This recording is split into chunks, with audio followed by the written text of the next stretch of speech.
Vermont, a state of rolling hills, rustic lifestyles, and a long tradition of political and personal independence. But its young adults, like youth in every state, come to grips early with the prevalence of alcohol in the culture. An issue that has come to the fore recently here is the drinking age. When is a person old enough to handle the responsibilities of adulthood, including the right to consume alcohol? America has long had an approach avoidance relationship with alcohol. George Washington himself was a large producer of whiskey. The nation's first internal challenge was the 1794 Whiskey Rebellion, which showed that alcohol was a part of the national heritage and that the government had a say in its use. But after the Civil War, citizens began to view alcohol as a detriment to the country's social fabric. And in 1920, the Volstead Act outlawed its sale in the United States. 13 years later, the pendulum reversed. The act was repealed and alcohol became legal again, with each state deciding its own drinking age. In 1984, however, Congress tied federal highway funding to a drinking age of 21, and shortly thereafter, Vermont followed suit. 24 years later, many Vermonters now question the result of that move and again ask, what is the right number for the drinking age? Just when is a person fully an adult?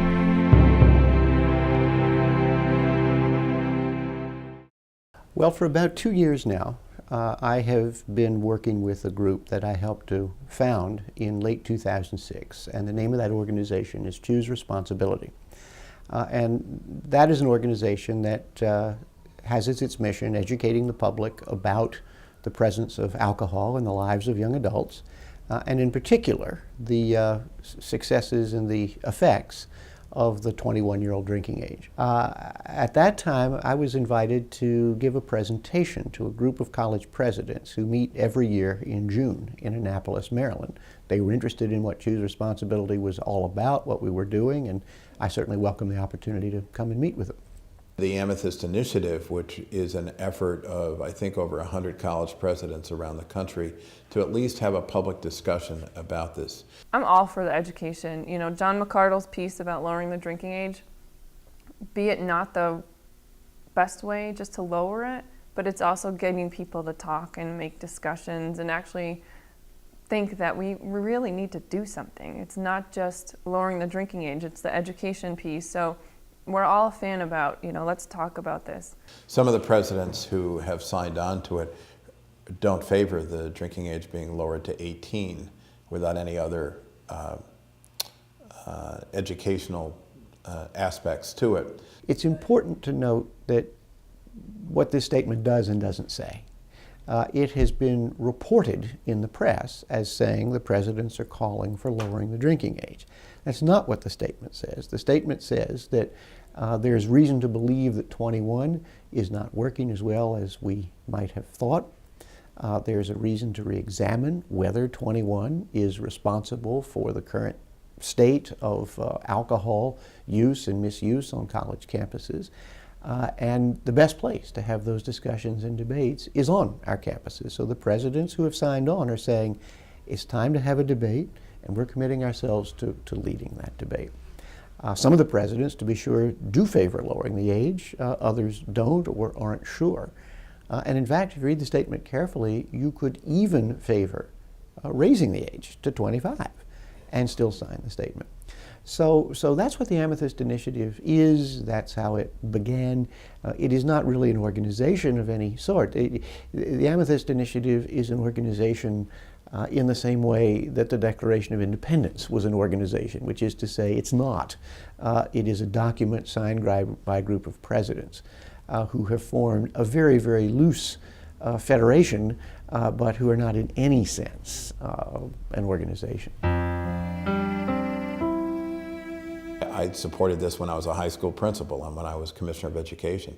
I just think that if you, at age 18, you can sign contracts, you can get married, you can pay taxes, you can vote, and you can be called upon if there's a draft, or even if not, you can serve your country. Think of all the 18-year-olds in Iraq and Afghanistan right now who are putting their lives on the line for us.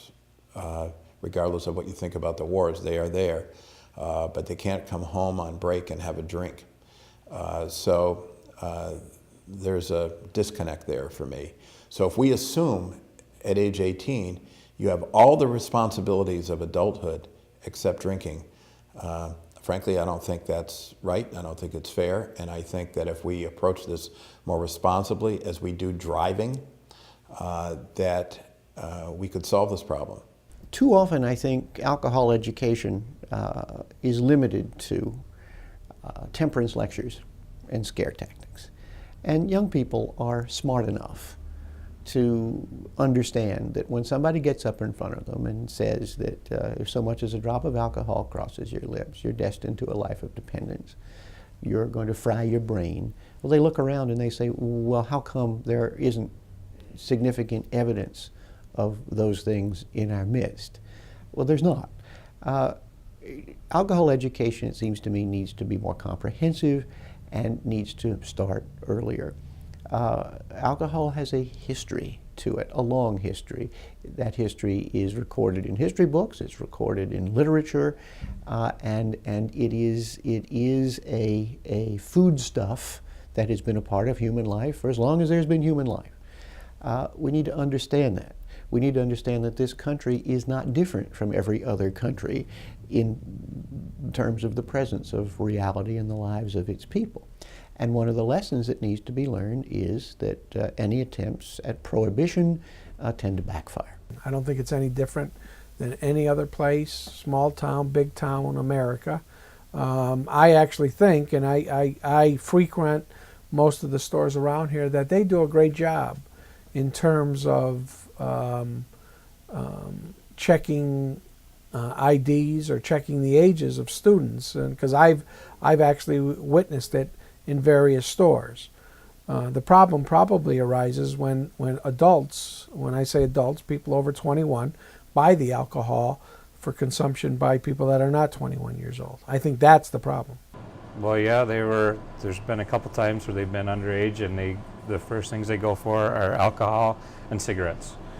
And they're the easiest two things, number one, to sell on the street, especially to another underage person, because they can't get it somewhere else. So, yeah, we are kind of a target. We've had to take measures to combat that, which I think we have, because it's been a little while and the word's out. And Measures. cameras, better alarm system, more cameras, keeping an eye on everybody. No, I'm not against people drinking underage. Like, there's a certain limit. Like, if you're in high school and stuff and you're drinking, like, I mean, to me, like, if you're in high school, you're still a kid. Like, once you get to college, even though, like, it's like a quick transition from high school to college, I don't know, it's just, like, it's kind of that maturity level when you're around, like, people who are older than you and stuff like that. I think, like, you mature a lot faster in college than you would ever in high school. Like, I think it's, like, that sudden, like, drastic change that you just all of a sudden become a different person when you're in college. And when you get to college, I don't really see underage drinking as that big of it, unless you go overboard. Like, that's when you don't need it, but I really don't see it too much. And plus, like, underage drinking, I think, is caused, like, mainly because you're not old enough to drink, and it's like that risk danger factor. Like, if you're underage, it's like, ooh, you get that kind of like excitement, that bliss for drinking underage because you're doing something illegal and it's like risky, and like people like that. People like living on the edge. I mean, even whatever the drinking age is, kids are still going to get alcohol. Yeah. Kids are always going to get alcohol. Whatever's illegal, someone's going to always find a way to get it. And that's just the way it's always been. To be honest with you, I don't see any reason why the drinking age shouldn't be 18 years old, because of all the other factors. And when you start talking about somebody can go to fight for this country, and that's the age they have to be, well, you know what? To me, that is something that takes much more importance than whether we're going to deal with somebody that's 18 years old and drinking. It's happening. We're dealing with that today. People are 18 years old and drinking. My personal opinion is that if we made the age 18 years old, that they're gonna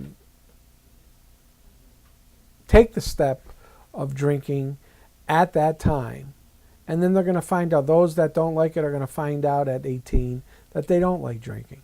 And those, it's not gonna hinder it in any way. It's not gonna stop what's going on. I don't think it's going to increase the number of incidences, because they're doing it right now.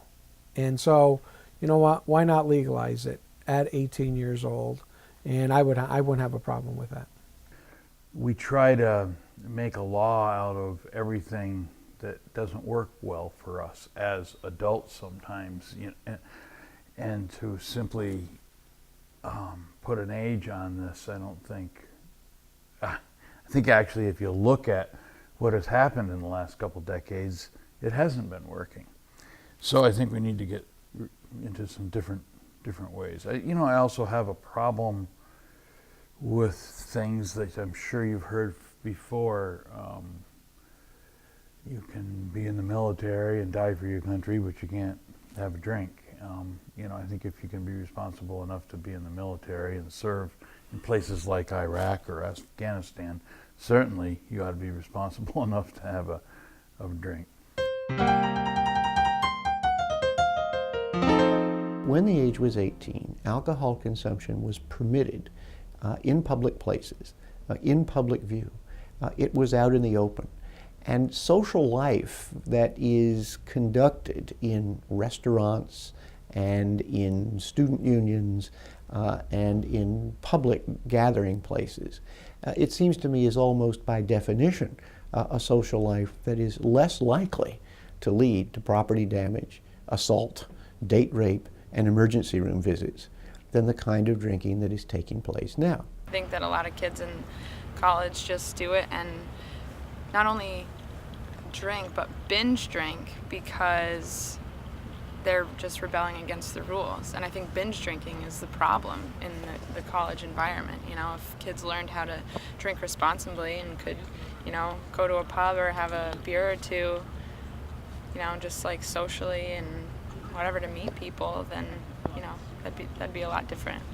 I believe that it's responsible to drink in social situations. I don't think binge drinking is responsible, and there's too much of that. There's too much clandestine drinking, secret drinking, because of the drinking age. And let's face it, there's alcohol on every college campus in America. The 21-year-old drinking age has been very successful in one way. It has driven alcohol consumption from public places and from public view. But it has not significantly reduced alcohol consumption. So what does that leave? Well, it leaves the places where unsupervised, reckless, goal-oriented drinking is taking place. Locked dormitory rooms, off-campus apartments, farmers' fields, clandestine, secretive locations where one is much more likely to witness risky behavior and see life and health put at risk. And yeah, I can remember being 17 with my buddies playing pool with a bunch of prostitutes in a bar, just completely different than what kids here do when they're 17. But it was different because to a certain degree we were responsible about it. We didn't get too stupid. We did stupid stuff, obviously, but being in a foreign country kind of prevents you from doing something really stupid. But that was when I was in high school, and that was Turkey. That they're thinking about, well, I'm going to drink tonight because I'm breaking the law. I think they're drinking tonight because they want to drink tonight. And in some cases, they drink to get drunk. In other cases, they drink with the idea of sitting around with friends. And before you know it, they do get drunk. And then there's others, I believe, that, might be classified drinkers that maybe have a few beers and decide they're going to go to bed that night. So from that standpoint, I don't think the law, from what I can see, is the deciding factor, if you would, that somebody's going to decide to drink. Binge drinking is a huge problem. And it's interesting, this whole discussion about lowering the drinking age is going to curb binge drinking, but just doing one thing isn't going to change everything. I'm definitely a fan that we need to look at why students are binge drinking, especially between the ages of 16 and 25 are big for binge drinking. So if just lowering the drinking age isn't going to make them stop. I think it definitely holds a rebelling factor. I think a lot of younger kids want to do it because they're already told that they can't do it, but I don't think there's any one reason why kids are going to drink. I think that a lot of people come to college and go a little bit crazy because they're trying to rebel against the rules that have been set for them. And if the drinking age was lowered to 18, I think maybe there might be like a little bit of a spike in alcohol sales, but probably after like a month or so, it'd like be decreased. I know when I turned 21, it wasn't even that cool anymore. It's like, oh, well, you know, that's over. Germany was a little different because in Germany they've got a drinking law where you have to be 16 to drink beer and 18 to buy liquor, and they don't even care about that at all. And when it comes to binge drinking, like kids do here, they do it in Europe too. The binge drinking is just the same, if not even worse, because then you get to like raves and other things, and then there's just drugs being passed around left and right. You don't know what's being handed to you. I've never been out of the country besides Canada, so I can't really speak to that piece, but we do have a lot of research about other countries, and our instances of like binge drinking and accidents are substantially less than the countries that don't have drinking ages. And a lot of teens say, oh, well, you know, you go to England or you go to some other country, they don't have a drinking age and they're fine. But they actually have higher instances of alcoholism, binge drinking, kids that are drinking.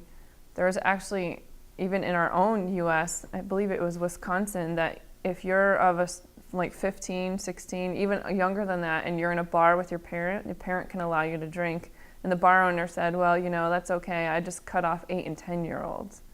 I mean, but to hear that, you'd be like, an 8-year-old in a bar drinking? That's kind of scary to even think of. I mean, that's kind of not what we were envisioning. New Zealand did a piece where they actually dropped their drinking age back down to 18 and increased fatalities after they did it. So it was one of those they tried, thinking, oh, let's try to go back, and it actually caused more deaths on the road in that population range. I don't see many binge drinking over in Japan. I think one of the reasons why I don't see that is like in US, how, like, you know, in college everybody lived together, you know, in a dorm situation. But in Japan, a lot of college students commute from home to college. So there's not many places where, you know, all the kids can get together and drink or party. Because, you know, everybody live with their parents and they don't want to, you know, party with their parents, right? When you're younger, I think like you have that, like that, once again, that risk factor, and you can't do it all the time. So when you do it, you do it a lot to like maybe compensate for what you haven't been able to do for a while. And that leads to binge drinking, and that's what leads to problems, because kids are over, like, they just do it so much that they get into fights and all that stuff. But I don't know, like once I turned 21, like the whole like idea of drinking kind of like, okay, cool, I can do it whenever, and it's not really that big of a deal anymore, and it, like, you just kind of get tired of it. Like, I don't know. I don't think they go out to binge drink. I think they start drinking, and before you know it, they get into drinking too much and find themselves sometimes in a state of having to be taken to a hospital or something like that. So no, I don't understand. I don't think they understand the risk. You know, I believe that the parent needs to take hold of their sons and daughters and sit down with them and talk with them about the negatives of alcohol, the few positives that may be there with regards to alcohol. And when I say that it's not a bad, you know, if you want to go out and have a drink or two with your friends, fine, but don't drink and drive, and, you know, don't get into a vehicle with anyone that has been drinking, that's driving, and to handle all of that. But that's where it starts. And again, a lot has to do with teaching the responsibility of drinking. And if it's taught that there must be a designated driver, and they can see that their friends or perhaps themselves are getting DWIs, then that'll sink in eventually. Vermont has somewhat of a graduated license, but many states have different steps that you have to pass before you can become an independent driver. It involves education, it involves a good record, gradually sort of easing into it. And there's no reason why we can't require alcohol education, safe driving at different levels prior to age 18. drunk driving can happen to anybody. I've seen people of all ages, women, men and women, do it. I don't agree with it, but it does happen. The drinking age isn't the problem. If the goal is to take drunks off the highways, and the drinking age is the solution, why stop at 21? You'll take more drunks off the road if you raise the age to 25 or 30. But that's stupid. You want to take drunks off the highway, take drunks off the highway. Make ignition interlocks mandatory for anyone convicted of DUI for the first time. That's how you get drunks off the highway. It's very clear. Fines, other penalties aren't working. And isn't it an act of genius to require alcohol education? And alcohol education is required now, but only after you've been convicted of DUI. Not, in my view, an act of genius, and a further indication of the need, I think the desperate, urgent need to reconsider both how we prepare young people to make responsible decisions about alcohol and how we deal with those who prove that they're incapable. You don't suddenly become risk-free at age 21. But you have some of these lobbying groups that are very effective. Now, what they point to is that since that time, since the mid-'80s, when the age went back to 21, there's been a decline in highway fatalities. There's been a decline in injuries and fatalities among younger people, and that is true. But what you have to look at is safer cars, mandatory seatbelt laws, and better driver education programs, and all of the other safety mechanisms in cars and education that's taken place, both about driving and about drinking and using drugs. So what you have there is better education over that time, better statistics. Some of the national groups would say it's because the drinking age is 21. And I think it's complicated by the fact that you have all these other wonderful changes that have taken place. In Europe, public transportation is so much more advanced than here. You can go from anywhere, from where my college was, by train. Everything was the furthest point was that I ever traveled to was in Italy, and that was a 14-hour bus ride.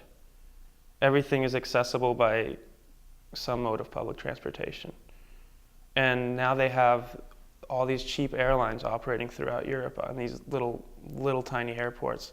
They have a company called Ryanair, which every once in a while they'll offer free tickets. You just have to pay the tax. So you buy a ticket for like $40 and you can go anywhere. And that makes a huge difference because, I mean, we would get hammered, man, and like we'd be in one city, but we'd wake up in another city. I mean, it's not good, but I mean, I'm alive. And I feel like here that doesn't really happen. I mean, when I drink on campus here, I don't like to go out onto the lake because the whole time I'm at the lake, I have to worry about how I'm going to get back. There, you don't really have to worry about it that much, even though you are in a foreign country and everything's different. I feel safer drinking there. Sure, there are organizations that offer that. I know on like New Year's Eve, there's a law firm in Albany that says, call us. We have taxis ready and we'll drive you home for free. Which that's a great service. Certainly on maybe some of these holidays such as that would be something to do. Organizations like SAD and MAD, maybe they could get kids to volunteer their time to do that. That would be designated drivers and could take people home. But I think basically it's going to come down to the individual learning how to drink responsibly and also learning that if he does want to go out and party a little bit more, he better have somebody with him who's not. So if we assume at age 18 you have all the responsibilities of adulthood except drinking, frankly, I don't think that's right. I don't think it's fair. And I think that if we approach this more responsibly as we do driving, that we could solve this problem. I think there are students that that come on college campuses and think that in order to make friends, it's a lot easier if they go to a party and they consume some alcohol. But is that the only factor? I don't know. I think some students come to colleges with the idea that they're going to start drinking, and maybe they haven't ever had a drop of alcohol in their life, and that this is their first time away from home, and so they're going to give it a try. And I also believe that some of these students find it that they don't like it, and others do, and those that do progress. Well, it's a melting pot too. You go to a college, so you've got the kid who didn't drink, the kid who might have drank, the kid who binge drank. Then you put them all in together in a suite, and they're like, oh. Then maybe you throw in somebody who's of age into it, so it's a mix of everything. And the pressure too. I mean, that's the big thing. You're going to a new place and you want to fit in, but you don't really know how, so maybe alcohol is the way that you try to fit in, but then it leads to other things. They do, in the college population, alcohol increases freshman, sophomore year, and then it starts to decrease junior, senior year, because you get to the point where you go, oh, I have to graduate and I need to get a job. So you kind of see that trend, but still those who are drinking the most are in the younger ages and aren't even of age too. Dr. Knisley in the University of South Carolina did some very simple research with college students. This was several years ago. And what he found was that when Knisley gave the college students 1 ounce of alcohol, they were legal, they were 21, he noticed that the red blood cells in the capillaries of the eye changed. What happened is the normal red blood cell is in a line. They usually line up one behind each other. And therefore, when they get to these small areas of the brain, they can get through. And yet they found that when alcohol gets into the bloodstream, it causes a sludging or an agglutination, a sticking together of the red blood cells, as the blue one here indicates. And as those red blood cells get to the smaller areas, they get plugged up. And so oxygen, which these red blood cells are carrying, oxygen can't get to certain parts of the brain, and that's when brain cells die. The big reason why it probably hasn't gone back already is because the state stands to lose $9.7 million in road funds if they don't keep the 21 drinking age. So they're basically, all states, including the state of Vermont, that's just a number I know, are being forced to stay at 21, or they're going to lose that kind of money. We've got about a $270, $80 million budget, I think, something like that. We're already down because of the economy, 13 million naturally. If you did this, the federal government supposedly would cut you back another 8 million. So I think what I'm hoping to get is people's ears on this right now, and I'd like to get young people and college presidents and whoever it might be that's in support to be supportive, and to, yeah, they can appeal to me, but also appeal to our congressional delegation in Washington. That not only is it the store owner that stands to gain, because maybe you guys don't know, but the liquor is owned by the state of Vermont. They are in control of it totally. They also stand to gain, because if they do back it to 18, the whole system's going to gain money. Beer's now taxed, so you're making tax off of beer, which is new, tax off the alcohol. I think right now probably not, unless there's a lot of people that get behind it, and again, like I said, agree to pay maybe some more in taxes, or they find a different avenue to get tax money to take care of the roads, because the government's got their thumb on every state right now because of that. I mean, Vermont's not a very big state. I don't know how they decide on the monies that the government funded monies you get to do the roads, but $9.7 million is a lot of money for a small state. You get into New York or Texas, California, Florida, wherever, you know, it's a lot of states that are a lot bigger than we are. You know, what are the numbers when you get into those states? I don't know. I don't know what the percentage of how, you know, if I would be paying $10 more in taxes a year personally, go for it. 18, fine, you know, because that's not a big difference. But if it was going to cost me $5,000 more a year in taxes, well, then I might have to think about that one.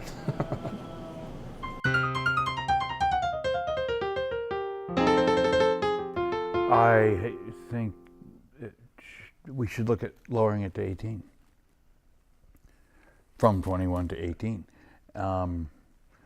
Actually, I've got a proposal to do that in the legislature. I am state representative, and our sessions in Montpelier will begin in January and go through May.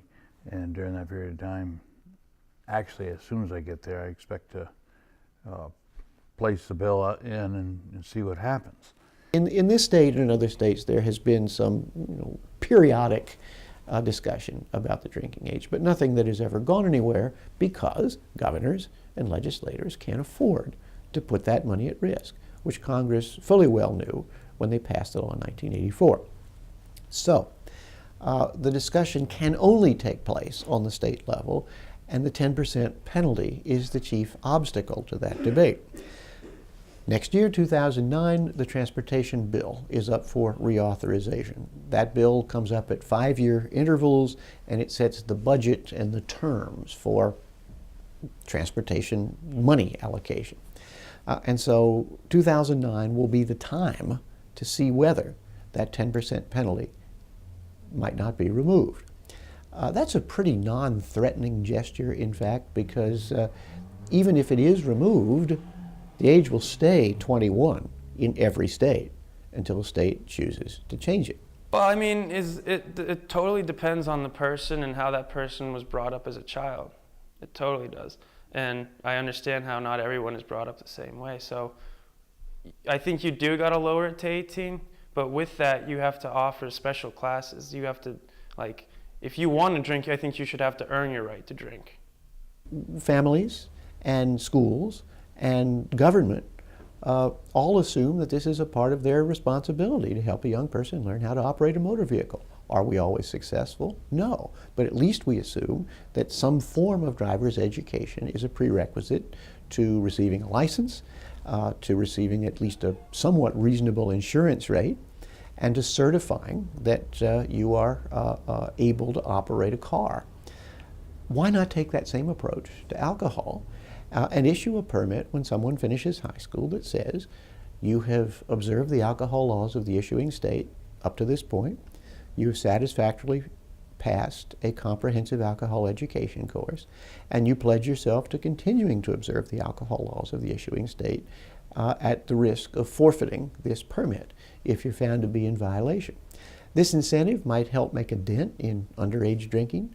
We don't have a problem with underage driving as far as I know, and it may just be that the incentive of the license is a reason for that. To enact such a change acknowledges that most young people and their families most of the time will behave responsibly.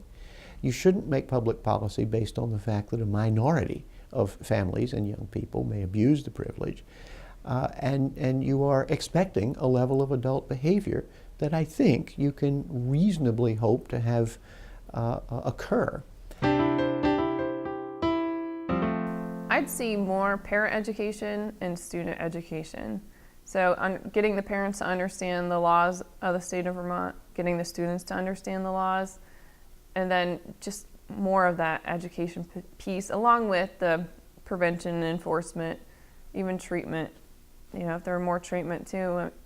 We try to think that, oh, you know, teenagers couldn't be alcoholics. They can be. I mean, it's sad to think that way, but, you know, we need to do the whole system, you know, from prevention all the way to treatment and recovery, and kind of keep educating people. Just because we tell them once that it's bad doesn't mean they're going to remember the next time they do it, and we have to just keep repeating it over and over again. I'm more of a fan of starting education earlier. 5th grade dare is too late for some kids. You need to start it when they're in 2nd, 3rd grade about decision making and choices, and have that go throughout their high school career, even into college. I think on any campus the reaction would be that there would be a lot more responsible drinking. You know, it happens at Castleton and it happens in every college in this country, that if you're forced into secrecy, it's not a healthy way to approach drinking in a social context. And also binge drinking is rampant. And my sense is that there would be a lot less of it. I definitely do see, with all the data, a lot of it is data and research driven. It showed that there has been, we save about 900 lives a year just by having the drinking age at 21, and it's been about 25,000 lives that have been saved since 1975. So in that aspect, that's a good thing. A lot of people might say, well, was it really the drinking age that did it? But if it was other things, say like education, tougher laws, then we would have seen decreases across board for all age ranges. But a lot of it was just specific to the 18 to 20-year-old population that all the decreases happened. They said, I think it was in the first couple of years, about 59% drop in fatalities with the 18 to 20-year-old bracket, which right there shows you, I mean, that's a pretty phenomenal savings when it comes to that piece. So I do see it as a very beneficial piece that we actually raised it back up to 21. You're not going to know what the ramifications are for a few years. Then you have to compare them with what happened in the past.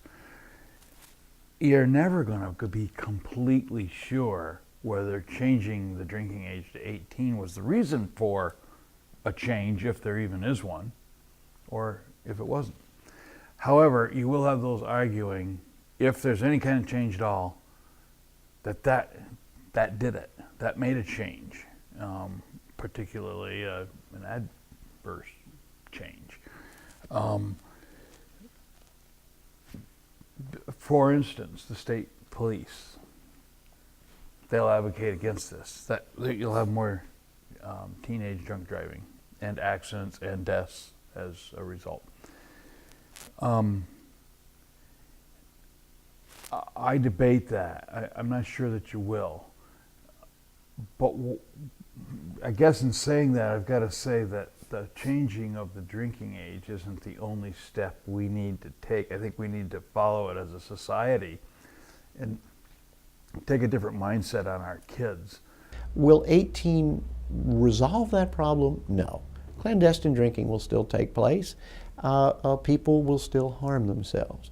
But if so much as one life is saved, and one less life is put at risk by virtue of alcohol consumption taking place out in full public view, then doesn't it seem to be true that making a change that would bring something even as modest as that about would be worthwhile?